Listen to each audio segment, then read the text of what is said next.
Hey everybody, welcome back to the 80s Slashers YouTube channel. In this video, I will be discussing the 1982 slasher film, The Forest. So yeah, in this video I'll be talking about the plot of the film, the setting, the kills, the nudity, and just, the Blu-ray itself, before wrapping it up with some final thoughts on the film.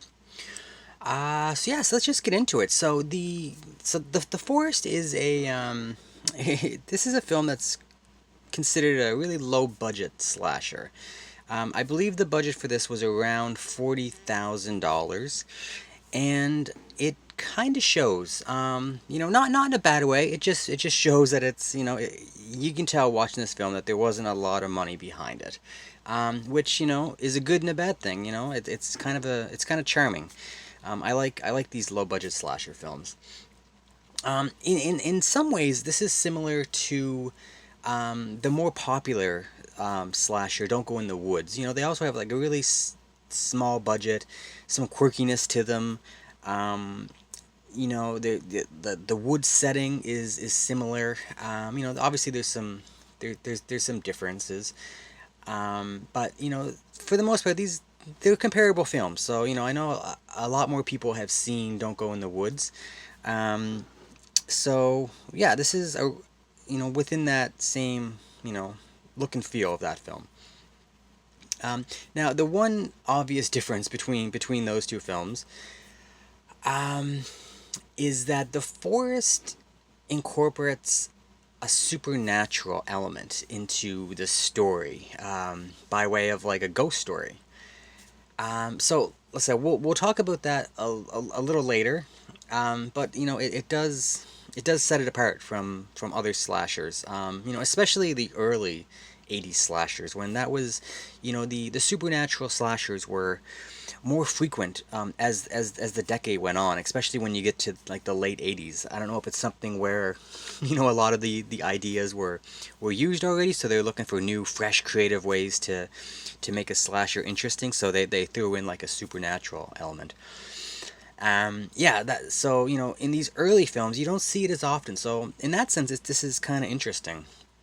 Um, I saw something with the director who basically said he wanted to make a slasher film, and at this point, 82, there was a ton already released throughout 80 and 81. So he just said he wanted to do something different, something interesting. So he threw in the ghost story aspect.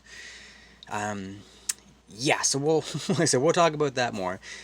So yeah, just that little intro out of the way. Let's just get straight into and talk about the plot.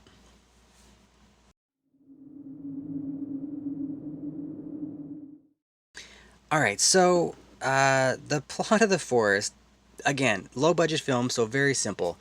Basically, a couple guys, stuck in traffic, and they're just complaining how, oh, we need to get away from the city, we need a break. So they say, let's go camping up in the deep in the forest. I know a spot no one goes to. We can be alone and be a good time. Um, they go back home, tell their wives their plans, and the wives say, "Oh, well, we were gonna go camping. We were gonna go to the same spot." And anyway, so they, some bickering between the couples. Basically, they all decide to go separately, but they all decide to go up camping in this, isolated spot that one of the couples knows about. So they travel up there, and yeah, at first, like I said, they're separated. The women are by themselves, and the men are by themselves, and they're trying to meet up. And unbeknownst to them, of course, there's a madman, living in the woods, who has a backstory of his own. And yeah, he all these people begin to get hunted in the forest, and who's gonna die, who's gonna survive, what's with the backstory with the killer. That's pretty much it. You know, um, not too not too deep, not too elaborate. Now, like this film doesn't have like the mystery element. Like a lot of these slashers, they always had the big reveal at the end and like who done it. This one, like, you know who the killer is almost really early on. The killer's face is revealed. There's no mask. The only, like I said, the only reveal as the film plays out is his reasonings for killing, and yeah, so yeah, like his backstory. So that's the only kind of mystery thing that we have. It's pretty much a straight hack and slash type film. Now, the first part of this film, one of the first things I really liked with this film as it started was as they're getting up to the driving up to the forest. I don't know how long, maybe, I don't know, 5 minutes of the film. There's a lot of like road trip feel. It shows like there's two separate cars. One is like like obviously early '80s or late '70s cars. One is like a Datsun, I think, like a little sports car, which is awesome. I don't know, I just like watching it zigging and zagging on the roads, and then they'll have like a Mazda pickup truck, late '70s Mazda pickup truck, and yeah, there's like a girl car and a guy car, and they're talking. It just kind of has like a quick little road trip feel, and in '82, and it's great. I love it. They stop at a couple gas stations with the retro signs and like I don't know. It just I really like that part of the film. It opened, they took their time getting to the woods, and enjoyed the scenery along the way. So I like that. It was a fun way to kick off the film. Now the acting in this film, it's not bad. I would say it's fine. It's not. There's no award winners in here, obviously. But I've seen much worse. Like I said, the film I compare this to, Don't Go in the Woods. The acting in that film is terrible. Again, that's part of its charm. It's funny. But the actors in this film aren't as bad. They're fairly decent, actually. The issue I found with this film is the dialogue is pretty bad at times. Like just like the script that was written for these actors. It was like it was the director. I think his name was Don Jones. He like wrote, directed, and produced and edited. He did it all.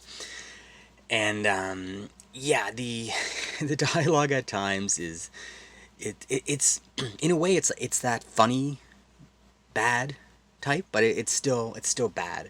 A lot of it was like it was obviously inserted just to drive the certain plot points home, like and it was kind of forced, and it was like obviously forced, if you know what I mean. Like it's just some of it is just you know we need to skip ahead an hour or two in the plot, so let's just put like one line of dialogue to say like I think there's one a car broke down and they went to a garage, and then after it's over, like, wow, I can't believe that took 4 hours. Let's get going. It's just, okay, the film progressed 4 hours in time. We get it. It's just kind of forced little things like that.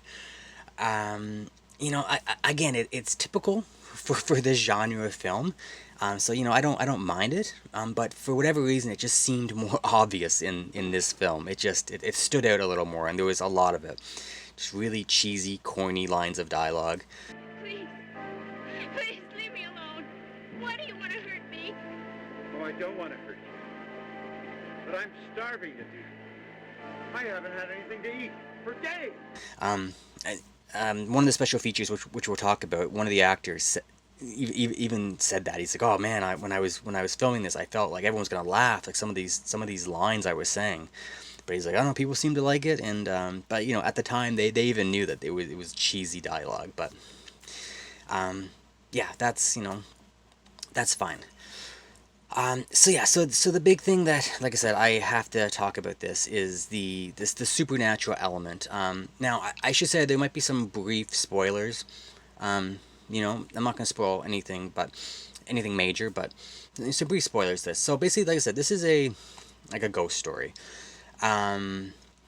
There's there's the killer, and his backstory involves his wife and his two small children, who appear to everyone in the film, and like all the victims and the killer, as ghosts, and they interact with them, and it's weird. I found it really weird. Um, it's like I said, it's the only real problem I had with this film.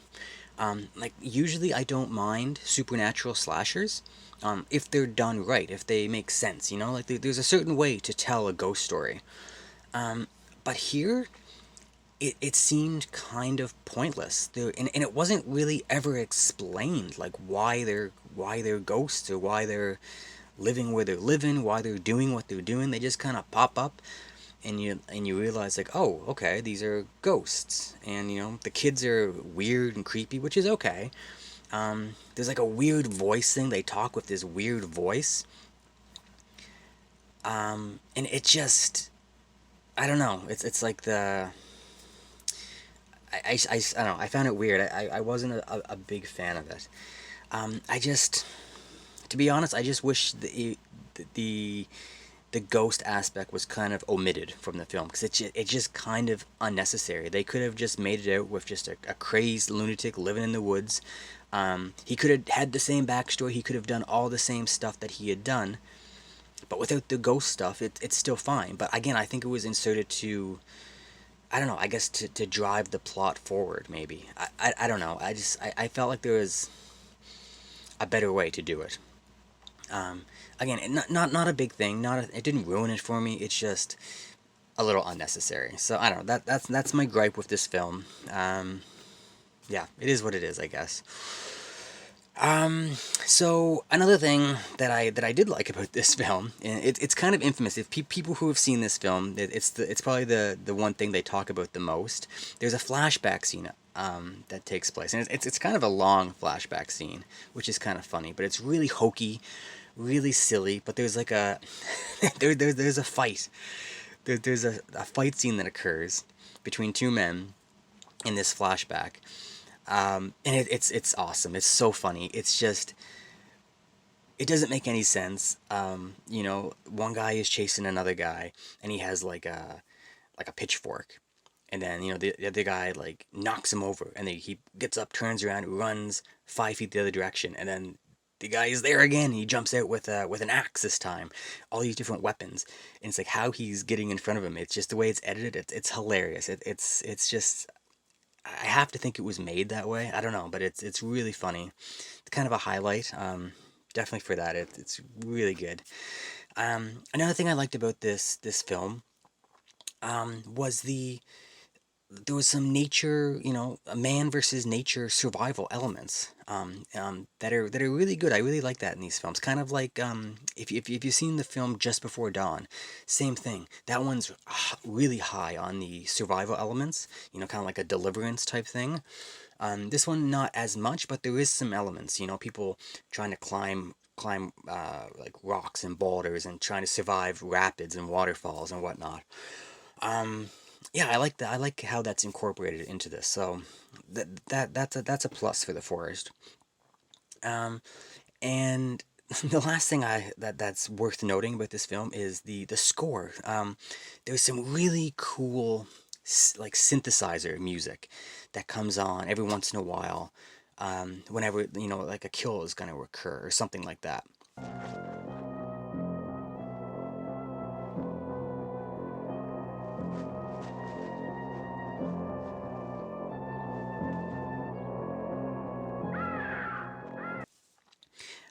It kind of, I don't know, it just fits. It sounds really good. It kind of helps with the tension, when like it's kind of like a POV shot, and you see like someone's being hunted, and yeah, this music plays, this synth score music, and it's great. So it's something to be noted. It happens quite a bit throughout the film, so it's something that I really liked about it.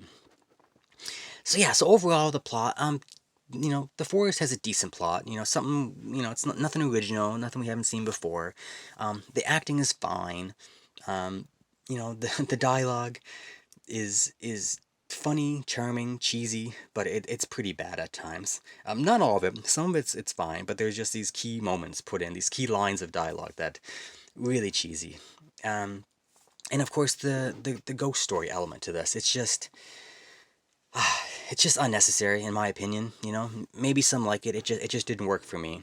I think this film would have worked better without it. Yeah, so that's pretty much it for the plot. So let's move on and talk about the setting.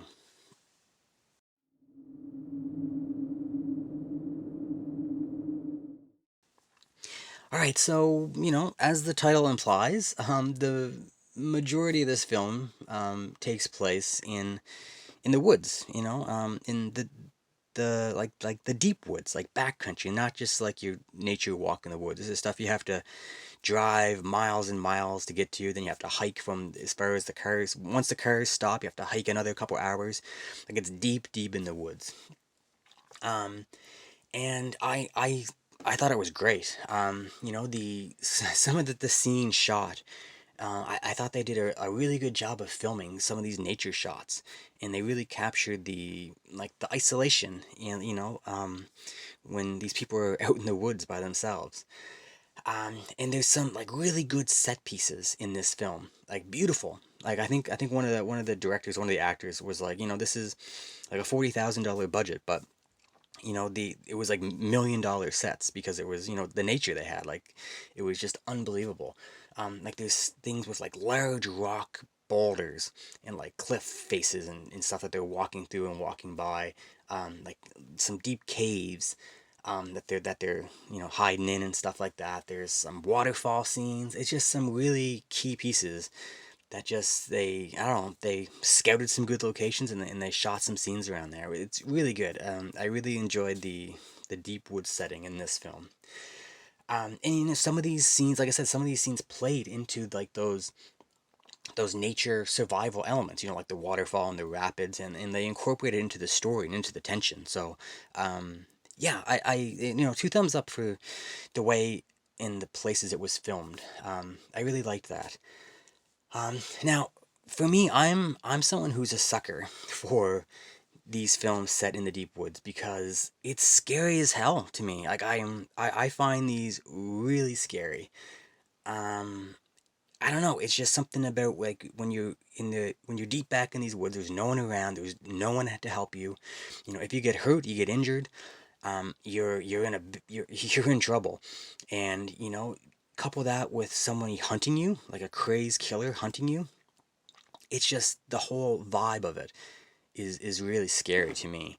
Um, so yeah, I enjoy the setting for this film quite a bit. I like these. Like I said, I'm a sucker for these. So the one thing I'll say, which is funny, um, the some of the scenes, like in the midst of like a chase scene, it showed the person being chased, and it was clear, like black as midnight. The sky was super black, and then it would cut back to the person chasing them, and it was like dusk. The sky was like a dark blue. Then it would cut back, and did this throughout the movie a bunch of times. So I guess they didn't care about when they were editing. They filmed their chase scenes separately. One at night, one at dusk. It's funny. It's hilarious. Again, it's part of the charm to this film. Like the continuity between times of day wasn't really. I don't know, a consideration, I guess. I don't know. But again, it plays into the charm and the fun of the film. So yeah, so in terms of a location, this is nothing fancy, nothing elaborate, no big sets, no big. It's just a really enjoyable outdoor wood setting. Like some of it happens in the daytime, and that stuff looks great. It's filmed nice. It looks good, and then the nighttime scenes are terrifying. So in terms of a setting, yeah, I'll give this a thumbs up because I liked it. It's a good setting to set a slasher film in, and I think they did a good job. All right, let's move on to the kills.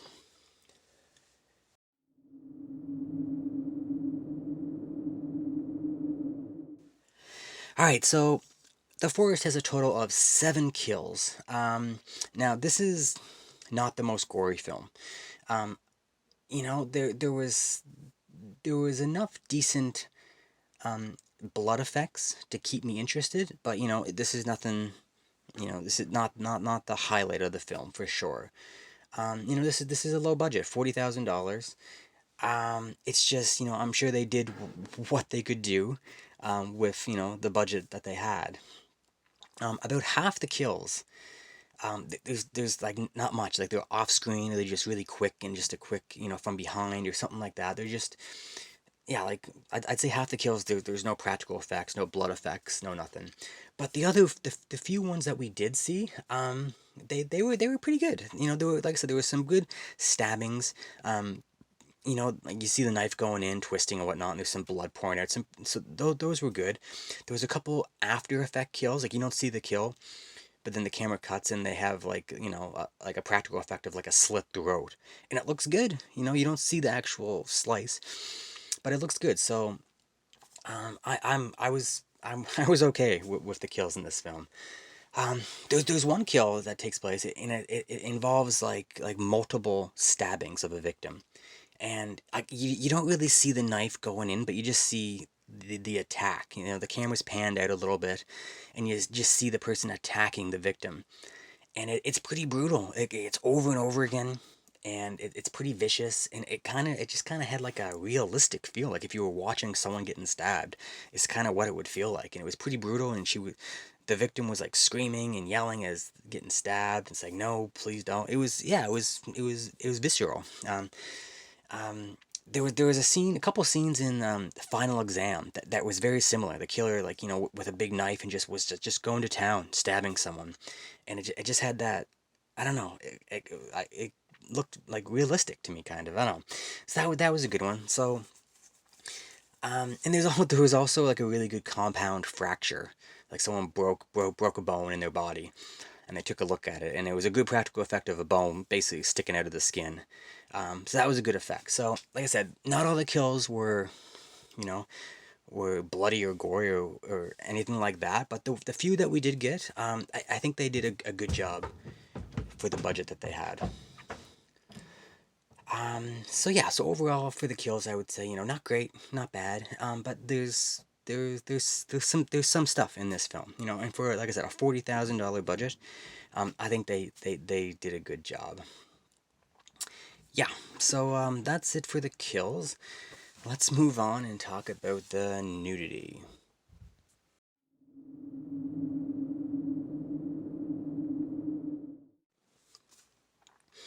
Alright, so The Forest has zero nudity. Nothing. Not even close. There is basically one short, I guess you could call it a love scene. Yeah. And, all the characters are fully clothed. I think the woman is wearing like a lingerie, but it's like a nightgown type lingerie. Um, yeah, there's nothing really to talk about. So, yeah, pretty much, yeah, there's really nothing to talk about. Usually these films, you get a good setting, you get some good kills, and you always get like a little bit of nudity. That's like that's what works. That's what people want. This one, um, this one just doesn't have it. So yeah, so that's it for that. So let's just move on, and we'll talk about the Blu-ray itself.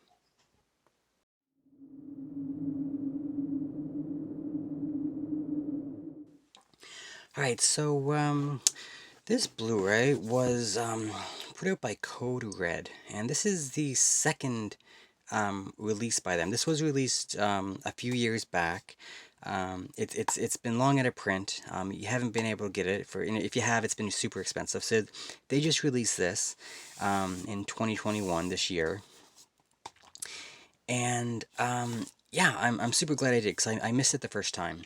Now so yeah, so basically what we get here, we get a nice slipcover. Like this cover art is fantastic. If you have a low budget film that's questionable quality at best, you stick something like this on the cover, and it's gonna do well in the back in the video rental days. Um, yeah, I love this. I love this cover art. So yeah, so standard slipcover. It's good quality. It's thick cardboard there. It's good, sturdy. Same artwork underneath. Yeah, everything's the same. Inside there's nothing. There's no reversible cover art. You just get the disc work here, which is from same as this here. So pretty bare bones release, sturdy case, not the, the recyclable thing. So it's a nice sturdy case, good packaging. Um, yeah, in terms of special features, like I said, it has a 2016 HD scan, so it's the same release as the previous one. You get a commentary track with the director and one of the actors, and another commentary track with the director and another. I think that's the cinematographer, I believe. And then you get the featurette that I discussed earlier. I think it's about 13 minutes. It's just the director and I think this guy and this guy. So yeah, just talking about the film, so a few behind the scenes things, and you get like an original trailer. The featurette's good, so 13 minutes. There's not a lot of information, but it's pretty good. Yeah, region free. Um, yeah, the film itself is 85 minutes long. Yeah, the in terms of the audio video quality, it looks fine. I think the source material was not the strongest to begin with, so a lot of the outdoor scenery, like especially like the far panned out shots, they're a little grainy. They don't look the best, but some of the close up of the facial features, it looks good. Everything looks sharp. I think it was filmed fairly competently. So it's yeah, it looks fine. This is the best to ever look. This isn't gonna get a 4K release. I wouldn't think so. This is the best one you're gonna get. Maybe another like Screen Factory, someone will release it, and maybe it'll get a little sharper. But this looks fine. Audio, same thing. Good audio quality. No complaints there. Yeah, so that's pretty it. Like pretty much it. It's I would call this a bare bones release. There's nothing fancy, no extra artwork, no, not a ton of special features, but you're getting it for the film, a good copy of the film, and yeah, it's well worth it. So anyone who's thinking of checking this film out, I would definitely recommend picking up this copy before it's gone again. Code Red, like I don't know how many they usually release. But the first time it didn't last too long. I missed it, so I was sure to pick this one up. So I would definitely grab it if you get a chance. All right, so that's it for the Blu-ray. So let's just move on and take a look at some final thoughts.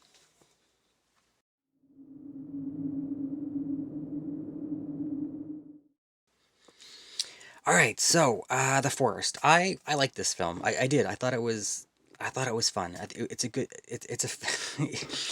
I don't want to say it's a good film because it's not a good film. It's a good low budget 80s slasher. It's enjoyable. It kind of it has like that gonzo filmmaking charm to it. When you watch like the original Evil Dead, it's just a bunch of friends going out in the woods, out of film school and like making a horror movie. And that's kind of what this feels like a little bit. Just like a gonzo type filmmaking. And it's charming, like the acting is fine. Like I said, the dialogue is a little cheesy at times, but again, it adds to that charm. Um, there's some decent kills, nothing spectacular, but acceptable for the type of film that this is. It's just put that all together. It's just kind of a fun, cheesy mix, but it doesn't play off like Don't Go in the Woods is like super cheesy and like it's almost like a comedy, and it kind of has a cult status because of that. This is not what that's not what this is. There's elements in there, whether it's intentional or not, but it's just I don't know. I liked it. I thought it was a fun little film. 85 minutes. It goes by pretty quick. Like I said, the only thing I have against this film is the supernatural elements, the ghost story that they put in. I wish it either would have been explained better or just not included at all. That probably would have been my preference. I don't think it was needed.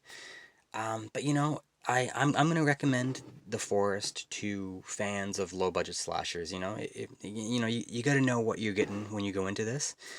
If you like the films Just Before Dawn and Don't Go in the Woods, you'll probably like this. This is almost like a good mix of the two. Some of the low budget cheesiness of Don't Go in the Woods, some of the nature survival elements of Just Before Dawn, kind of mixed together, somewhere in between.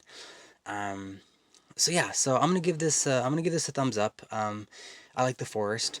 There's lots of good things going for it. So yeah, guys, that's it. That's my review of The Forest. So once again, just thanks everyone for subscribing. Leaving comments. Watching the videos. Thumbs up. All that stuff is really appreciated. If you want to see some more similar reviews, I'll leave the links down in the description, but I'll put a link up on the screen at the end of the video for Just Before Dawn, and I'll put one up for my review of Don't Go in the Woods, since we talked about those two films so much during this. If you want to check those up, the links will be on the end of the screen and down in the description. Alright guys, that's it. So yeah, until next time. Alright, see ya.